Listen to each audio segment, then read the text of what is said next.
Fala, filhotes, estão vivos? No vídeo de agora nós vamos falar um pouquinho sobre essa obra aqui, o curso de Mariologia da Escola Mater Ecclesiae dos cursos por correspondência do Padre Estevão Tavares Bittencourt, da Ordem de São Bento.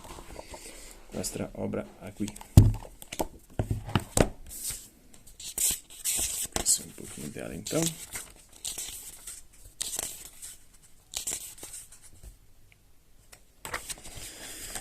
Caro cursista, oferecemos-lhe agora um curso de Mariologia sobre Maria Santíssima. Quem se aprofunda nas verdades da fé cristã experimenta a necessidade de considerar mais detidamente a figura da Mãe de Jesus Cristo. Embora os evangelhos sejam sóbrios a respeito dela, Maria ocupa um lugar importante nos 3 momentos decisivos da história da nossa salvação. Primeiro, na encarnação do Filho de Deus, que se faz filho de Maria, conforme está no Evangelho de Lucas, capítulo 1, versículos 26 a 38, e capítulo 2, na Páscoa de Jesus, que pendente da cruz a constituiu mãe de João ou do gênero humano, estendendo assim a maternidade de Maria a todos os homens, conforme é o Evangelho de João, capítulo 19, versículos 25 ao 27, e terceiro em Pentecostes, quando Maria, juntamente com os apóstolos, recebeu o Espírito Santo como membro eminente da Igreja. Conferir os Atos dos Apóstolos, capítulo 1, versículo 14. Os dados bíblicos foram interpretados e desenvolvidos à luz da tradição oral, portadora de verdades que a tradição escrita não consignou, como afirma São João no Evangelho de João, capítulo 20, versículos 30 e seguintes, capítulo 21, versículos 24 e seguintes. Assim, aos poucos, na Igreja foi desabrochando a semente das proposições concernentes a Maria até constituírem um tratado próprio.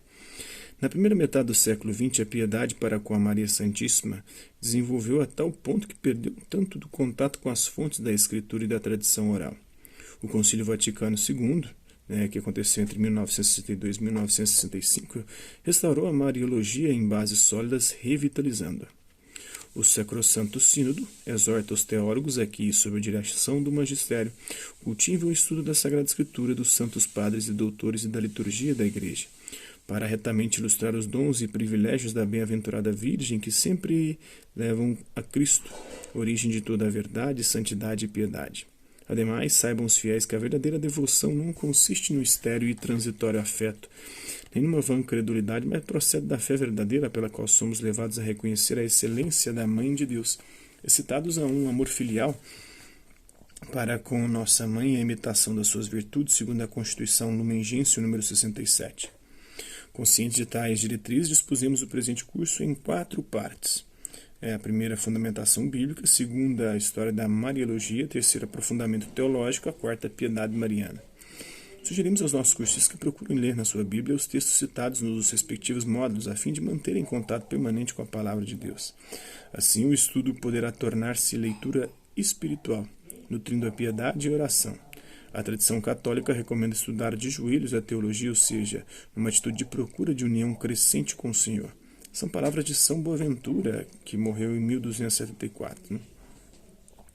Ninguém crê que basta a leitura sem unção e especulação sem o estupor, a pesquisa sem o exultamento, a atividade sem piedade, a ciência sem a caridade, a inteligência sem a humildade, o estudo sem a graça divina, o perscrutar sem a sabedoria da inteligência divina, segundo o itinerário Mentes em Deus, no Prólogos 4, 53. Caro cursista, bons estudos, Rio de Janeiro, 1º de julho de 1997, do Padre Estevão Tavares Bittencourt, da Ordem de São Bento. Aí aqui nós temos uma bibliografia, o sumário, com aquela divisão que nós já falamos. Vamos à fundamentação bíblica da Mariologia. Antigo Testamento, módulo 1, Proto-Evangelho, de Gênesis, capítulo 3, versículo 15. O Antigo Testamento não fala explicitamente sobre Maria Santíssima. Alguns de seus textos, porém, ao tratar do Messias, referem-se à mãe do Messias. Tais são as passagens de Gênesis, capítulo 3, versículo 15, o Proto-Evangelho, ou o primeiro anúncio da Boa Nova, Isaías, capítulo 7, versículo 14, a profecia do Emmanuel, Deus conosco, que iria vir, e Miqueias, capítulo 5, versículos 1 ao 3, a referência à parturiente. Outros textos do Antigo Testamento são vistos pela tradição como ecos antecipados do papel que Maria Santíssima desempenhou na história da salvação. Assim, os que falam de uma maternidade maravilhosa, como Gênesis capítulo 18, versículos 1 ao 15, Isaac nasceu de mãe estéril, Gênesis capítulo 25, versículo 21, Esaú e Jacó igualmente, Gênesis capítulo 30, versículos 22 a 24, José igualmente, Juízes capítulo 13, versículos de 1 ao 24, Sansão igualmente, e o primeiro livro de Samuel, capítulo 1, versículos 1 ao 28, Samuel igualmente, né? Tanta gente nascendo de mãe estéril aí na Bíblia, mostrando uma mãe sempre dando à luz a filhos que seriam figuras importantes na história da salvação. Também as grandes mulheres do Antigo Testamento, como Judite e Esther, são tidas como figuras preditivas de Maria Santíssima. Limitar-nos-emos ao estudo dos textos que, numa exegese sóbria e científica, levam a descobrir a mãe do Messias predita pelos profetas. Então, a lição 1, o proto-evangelho de Gênesis, capítulo 3, versículo 15. Depois do pecado, o Senhor não quis abandonar os primeiros pais, mas logo lhes fez a promessa de restauração da aliança violada, anunciando-lhes pela primeira vez e de maneira ainda pouco distinta a vitória do Salvador sobre o tentador e o pecado. Eis o que se lê em Gênesis, capítulo 3, versículo 15, onde Deus fala à serpente, o sedutor, né? Porém, inimizade entre ti e a mulher, entre a tua descendência e a descendência da mulher. Ela, a descendência da mulher, te atingirá a cabeça e tu lhe atingirás o calcanhar. Este versículo presta-se a mais de uma interpretação. Vamos analisá-lo por partes.